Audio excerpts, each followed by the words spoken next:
Welcome in, guys. I hope you all are doing fantastic during these unfortunate and very strange times that we find ourselves in. But I gotta be honest, as a drum teacher, the silver lining for me over these past several weeks has been seeing how many of you guys are choosing to spend your free time or your quarantine time investing in yourself at home, learning and studying your instrument. So from one drummer to another, hell yeah. But with that said, I know I have owed you guys a drum lesson for a while. I apologize for the delay. I'm in the middle of some really big projects right now, one of which is launching a new mobile app for my online drum school, and that comes with a platform shift as well. So there's a tremendous amount of work to do there, and I've got a lot of big news for you guys coming very soon. Either way, I think I've kept you guys waiting long enough for a new lesson, so I grabbed this particular lesson out of the library on OrlandoDrummer.com, and if you dig this lesson style, which is different from what I normally post on YouTube, there's about 120 more lessons exactly like this over on the online drum school, and we've got tons of sales going on for the foreseeable future. Enough talking, more news to come, more content to come, all that stuff. Enjoy the lesson.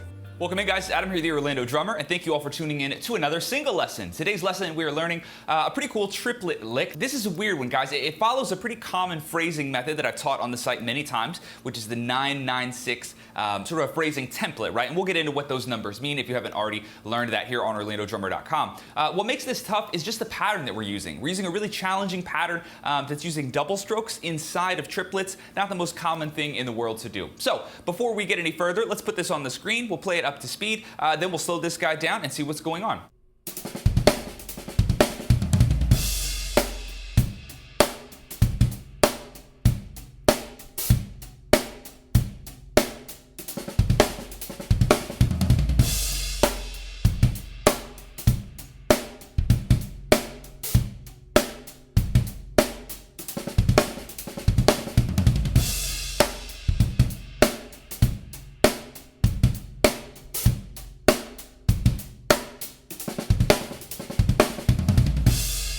All right, so like we said, we have a 9-9-6 phrasing template here. Let's explore what that means for those of you guys that haven't encountered those numbers before. So what we're talking about are the groups of notes that we're using to get to the total of 24 notes. Obviously, we need 24 notes because that's how many notes there are in a measure of 16th note triplets. So we're counting to 24 by playing a 9-note grouping, another 9-note grouping that gives us 18, and then 6 more notes gives us 24, 9, 9, 6. Now, one thing you need to know before we get into what these groupings are is that the first 2 9-note groupings are only 2 9-note groupings. Both of those are identical, not only in the pattern, but in the orchestration as well. We're playing the exact same thing 2 times in a row. So let's figure out what that 9-note grouping is. Starting on the downbeat of 1, we have double strokes in 16th note triplets. This is going to get a little tough. Right, right, left, left, kick, kick. I want you to think of that all as doubles, right? So we're just kind of walking down our body vertically, right?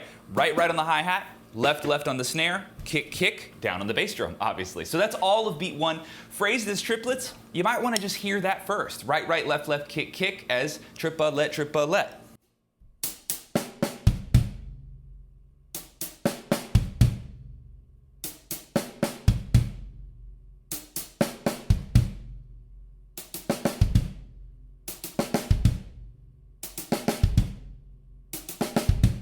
Now to that 6-note pattern, we're attaching the next 3 notes, and that makes our first 9-note pattern. So after we have right, right, left, left, kick, kick, then we have right, left, left, and that's our whole first grouping of 9. That right hand of the right, left, left falls right on the downbeat of 2, and we're going to place that on the snare as a nice, loud, accented kind of a backbeat, right? So right, right, left, left, kick, kick, right, left, left. Those 9 notes alone would sound like this.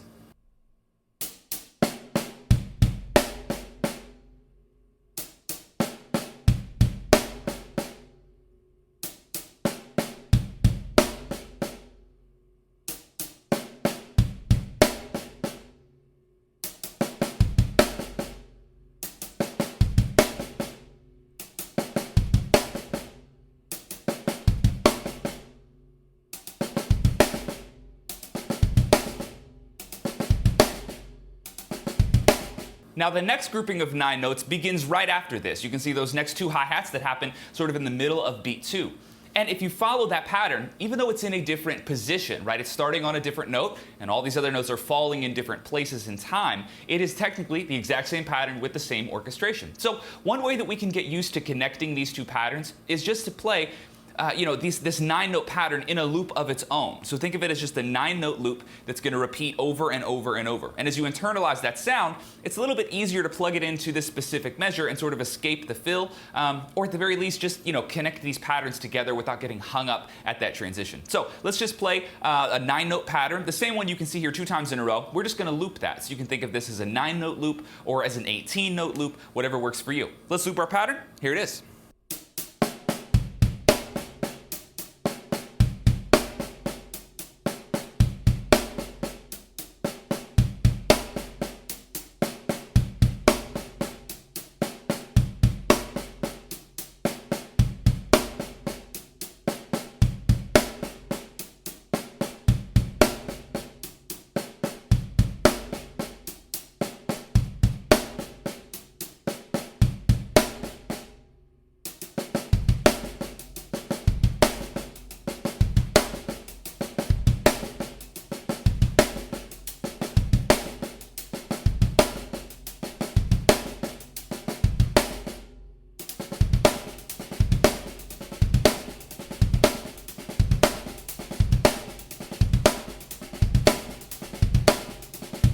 Something like that. So if you can play these in its own little isolated circle, all we have to do is play that just 2 times in a row, and then we're dumped off on the downbeat of 4. So our last 6 notes, all of beat 4, is just going to be kick right left, kick right left. I should also mention that this is a great opportunity for you to adjust and change this fill. You have an open beat of 6 notes, 6 16th note triplets, and you can do whatever you want there. So maybe you play your favorite rudiment, maybe you have a go-to sort of a walk down the kit, or some other way that you like to, phrase 6 notes. So just think of another pattern there, try to mix it up. Definitely easy to do when you're dumped off perfectly on the downbeat of 4 like this. So to keep it simple for today's lesson, we're just playing kick right left, kick right left. I'm going to play those down my floor toms, but obviously feel free to change that around. Real quick, let's hear what that sounds like. Kick right left down the floor toms.